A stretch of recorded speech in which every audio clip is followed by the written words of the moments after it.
किसान मजदूर संघर्ष समन्वय समिति ने मंगलवार श्रम कार्यालय पर धरना देकर 12 सूत्री ज्ञापन श्रम अधिकारी को सौंपा, जो राष्ट्रपति को संबोधित है। इसमें 4 श्रम संहिताओं को निरस्त कर आउटसोर्सिंग व ठेकेदारी व्यवस्था को खत्म करने, असंगठित क्षेत्र के मजदूरों को पेंशन मनरेगा के तहत 200 दिन का काम व 600 रुपए प्रतिदिन करने की प्रमुख मांगे हैं। फसलों व जानवरों को बीमा योजना से जोड़ने, महिला सशक्तिकरण व बच्चों के खिलाफ हिंसा खत्म हो, भूमि अधिकरण अधिनियम 2013 और वन अधिकार कानून को लागू किया जाए, फसलों की कीमत पर गारंटी ली जाए, किसान कर्ज मुक्ति, 300 यूनिट बिजली मुफ्त दी जाए। ज्ञापन देने वालों में सत्यनारायण तिवारी, आद्या प्रसाद और भी लोग मौजूद रहे। गोंडा से दैनिक भास्कर के लिए हरिनारायण शुक्ल की रिपोर्ट। संविधान दिवस में हम इसलिए बैठे हैं,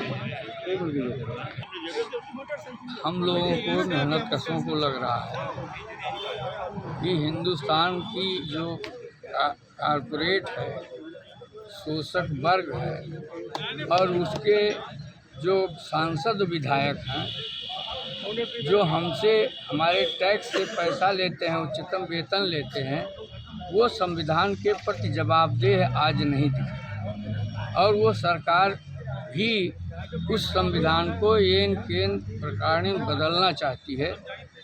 और पिछली बार भी उस सवाल को हम लोगों ने उठाए थे, तो ये सरकार जो कहती थी संसद में कि एक अकेला सब पर भारी, इस जनता ने बड़ी बारीकी से उसको निगाह रखा कि संविधान को खतरा है और उनको कम किया। अगर चुनाव आयोग ने 70-80 सीटें बेईमानी करके ना जिता दिया होता तो शायद मोदी जी प्रधानमंत्री का ख्वाब जो है उनका चकनाचूर हो जाता। लेकिन अडानी का ख्वाब जो इस देश पर राज करने का प्रत्यक्ष तौर पर कठपुतली बैठा करके उनका सपना वो चकनाचूर हो जाता। लेकिन चुनाव आयोग पूरी तौर पर संवैधानिक कार्य नहीं कर रहा है और इसलिए ये कारपोरेट की कठपुतली सरकार इस देश में चल रही है। इसके लिए हैं कि ये जो संवैधानिक संस्थाएं हैं इनकी सुरक्षा हो, जो किसानों को का ऋण माफ़ होना था वो माफ़ किया जाए, MSP उनको दिया जाए।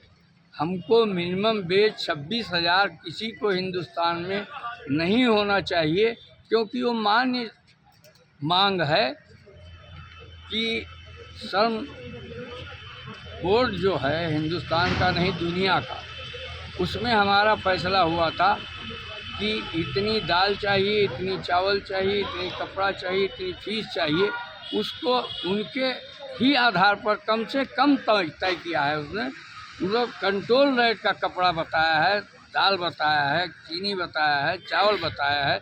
उनके रेट पर भी अगर हम लोग जोड़ते हैं तो आज हिंदुस्तान में किसी मजदूर को वो चाहे जिस रूप में हो उसको 26,000 से नीचे नहीं देना चाहिए।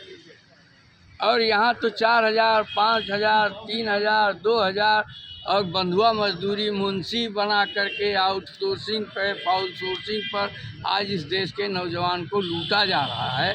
तो वो लूट बंद होनी चाहिए। जो रेगुलर जगह हैं उन पर रेगुलर भर्ती होनी चाहिए और मिनिमम वेज तो सबको देना चाहिए।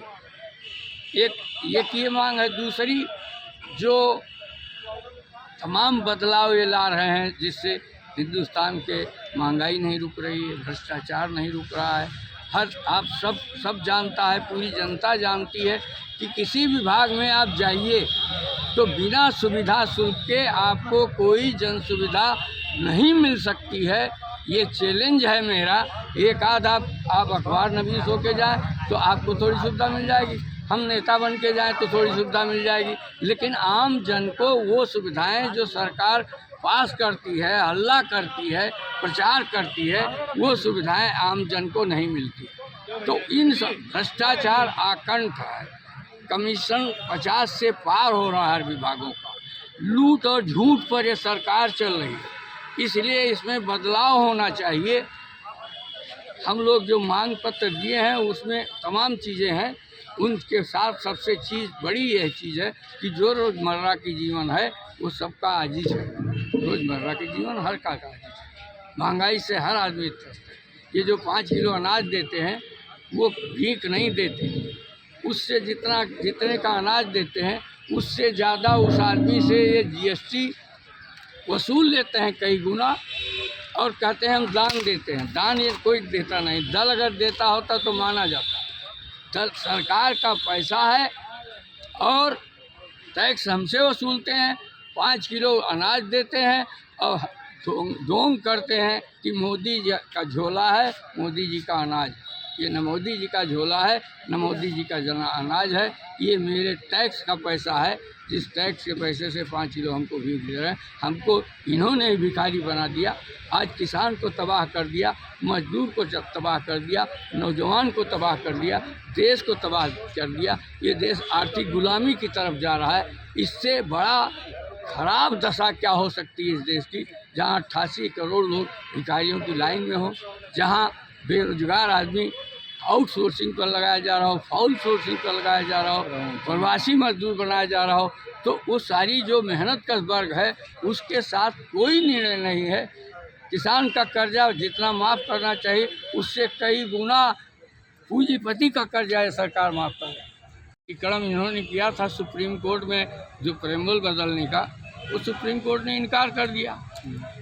उससे इनका मनोबल थोड़ा घटेगा, लेकिन जनतंत्र में जनता जनार्दन होती, और जनता जनार्दन जब तक उसको नहीं समझ पाएगी तब तक ये संविधान नहीं बचाया जा सकता।